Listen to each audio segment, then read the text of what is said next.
कैसे करें छठी इंद्री को जागृत?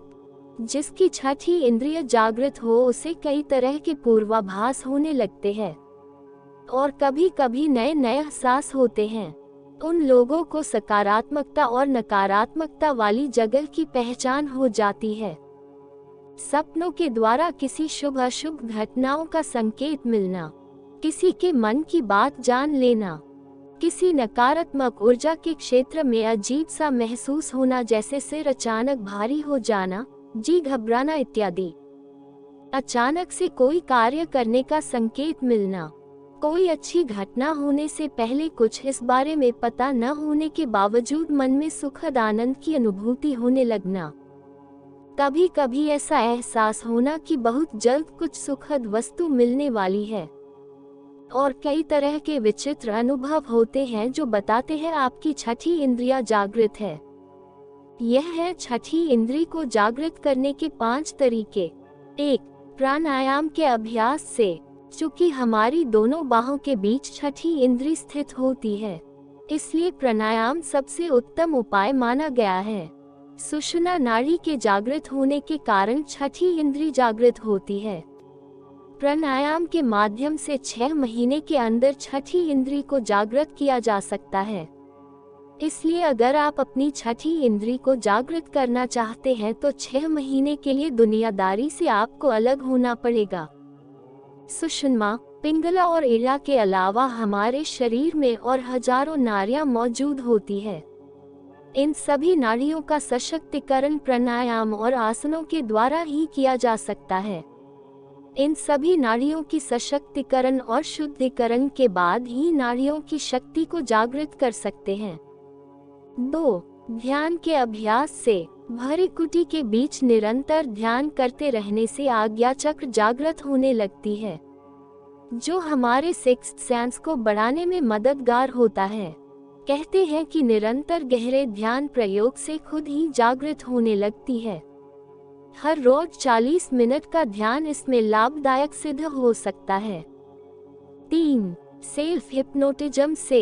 हिप्नोटिज्म या मेस्मेरिज्म जैसी अनेकों विद्याएं छठी इंद्री को जागृत करने के लिए एक सरल रास्ता है, लेकिन इसके कुछ खतरे भी हैं। हिप्नोटिज्म को सम्मोहन कहा जाता है और इसी सम्मोहन विद्या को प्राण विद्या या त्रिकाल विद्या के नाम से प्राचीन समय से पुकारा जाता है। आत्म सम्मोहन को सेल्फ हिप्नोटिज्म कहा जाता है। आत्म सम्मोहन की शक्ति पाने के लिए कई तरीके इस्तेमाल होते हैं। 4. त्राटक क्रिया से। त्राटक क्रिया के द्वारा भी आप अपनी छठी इंद्री को जागृत कर सकते हैं। जितनी देर आप बिना पलके किराए किसी एक वस्तु को देख सके देखते रहें और फिर अपनी आंखें बंद कर लें। लगातार कुछ समय तक इस तरह अभ्यास करते रहने से आपकी एकाग्रता बढ़कर धीरे धीरे छठी इंद्री जागृत होने लगेगी। सावधानी। लगातार त्राटक का अभ्यास करते रहने से मस्तिष्क और आंखों की गर्मी बढ़ती है, इसलिए त्राटक के अभ्यास के तुरंत बाद नेति क्रिया का अभ्यास करें।